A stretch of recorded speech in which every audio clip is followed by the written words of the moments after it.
Here on Punch to the Face Radio, we are joined by Super Duper Bobby Cooper, who will be part of Titan FC 33 going down here on March 20th. Bobby, man, this is literally going to be a somewhat of a quick turnaround for you. You just fought here on January 24th for Blackout Fighting Championships. First off, how are you doing and how are you feeling after that bout? I'm feeling really good. For me, it was one of my quicker fights. I don't typically have quick fights, and for me to get a quick first round finish, I really wanted to, get a quick turnaround and just keep the momentum going. Yeah, it literally seems like right after that was booked, word got out that you're going to be fighting the Titan FC 33 card.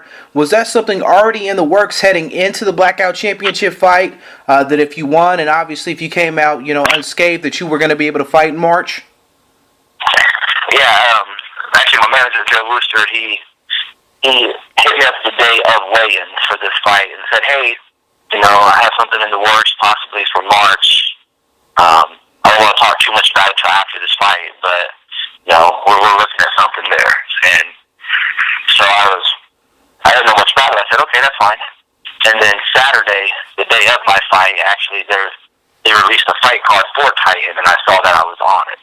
So I kind of got to mess with Joe a little bit about that, because he said we were going to talk about it, but, it was already done. Well, that's definitely one way of finding out that you're going to be fighting on a card the night that you're fighting on another card.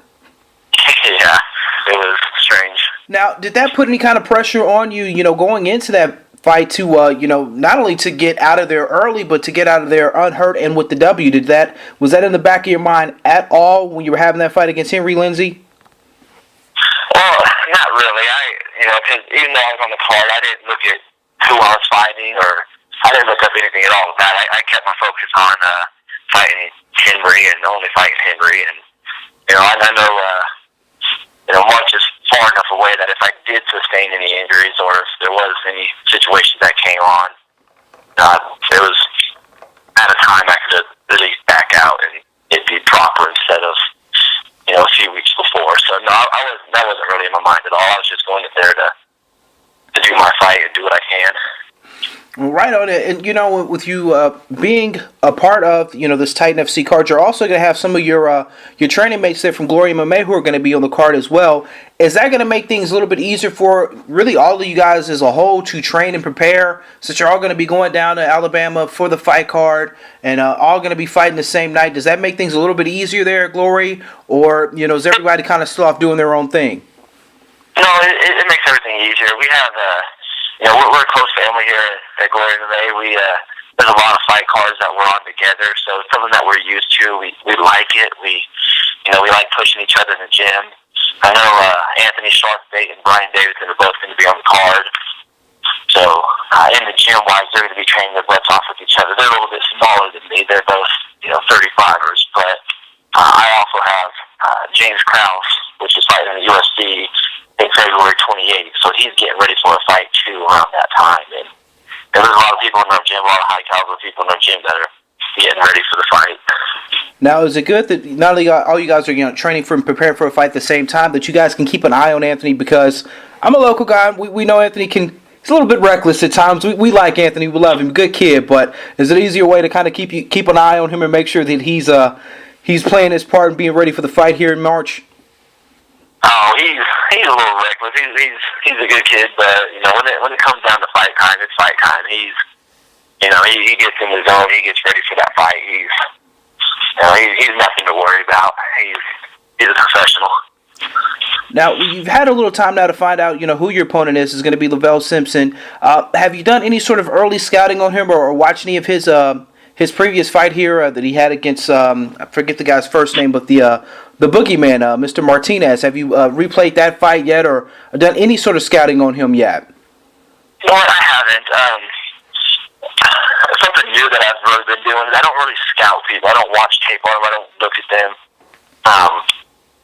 It's something that one of my buddies, Dakota Cochran, I don't know if you know who that is, but something Dakota Cochran kind of mentioned to me. That's the coach's job. Coaches go with game plans. I have a great group of coaches from Glory that they scout, they'll watch, they'll get a game plan, they'll let me know what he's going to do. to worry too much about what they're going to do, and I like to have my game plan of what I'm going to do. So I try not to watch too much tape and too much video. I might watch, one of his more recent fights, but no, I haven't looked up anything. I don't even know what his record is. I don't know anything about him. Well, I can tell you this from watching his last bout out. He's a heavy-headed guy, really, really strong for the weight class. When you're dealing with somebody who's like that, who maybe not have as strong of a wrestling base or maybe submission base, but is very heavy-handed and shown in his last fight that he has a knack of knocking people down and knocking them out. How does a fighter prepare for that, or is it just you go with the flow and see what the fight presents, or do you try to do something to neutralize his strength? I don't really have trouble with heavy-handed guys. One, I've never been knocked out, period. So that's never really a worry for me.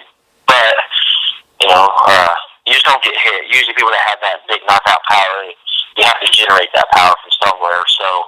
They usually have a tail. There's usually something that my coaches will see. He'll usually set up something off of something else, or he'll usually throw a big punch off of this. And so as far as I don't go in there worrying about how hard he can hit or what he can do with that. I just fight my fight, and that usually does well for me. And this opportunity is being presented to you here for Titan FC. What do you think that can do for you? Especially, you've already had one bout here in 2015. What can that do as far as the momentum goes here for the rest of the year and going forward and building and possibly going on to bigger things as the year progresses on? I think it's a big opportunity. They don't put slouches on Titans. Titan when they're new ownership, and they have really big cards, and this is one of the biggest cards, so there's going to be a lot of people looking at the fighters on it. If I can pull off a win here and maybe get one or two more wins here, I think that opens up something for maybe the Titan welterweight title or just anything. I just kind of go with the flow and let my manager do all of that fun stuff. He just tells me when and where, and I come and fight and get paid. I gotta respect that attitude for sure. Now, Bobby Cooper, the most serious question here of the night is: what makes you so super duper? What makes me super duper? I don't know. My fighting style. I don't know where the nickname came from. I know that I hated it at first, but I'm exciting. I'll throw crazy combinations. I'll try to make it as fun for the fans as possible. And honestly, most people out in the crowd, they're drinking heavily, and they hear a name like Super Duper, they just get excited. So I like it. Well, it's definitely it rolls off the tongue well. So it works with your name, Bobby Cooper, Super Duper. It works. So you got a gimmick. If the fans like it. Hey, if that's the way that they're going to remember you, and want to watch more of your fights, hey, have at it. That's what I think. Now, Bobby, man, give a shout out to any of your sponsors helping you get prepared here for this fight, or even the ones who helped you out literally for your last fight a week ago for Blackout Fighting Championship. I don't have a whole lot. My biggest shout outs are going to be to my fight management, Host Your Boys management, Joe Wooster. He does everything to put me in positions to better myself and better my career.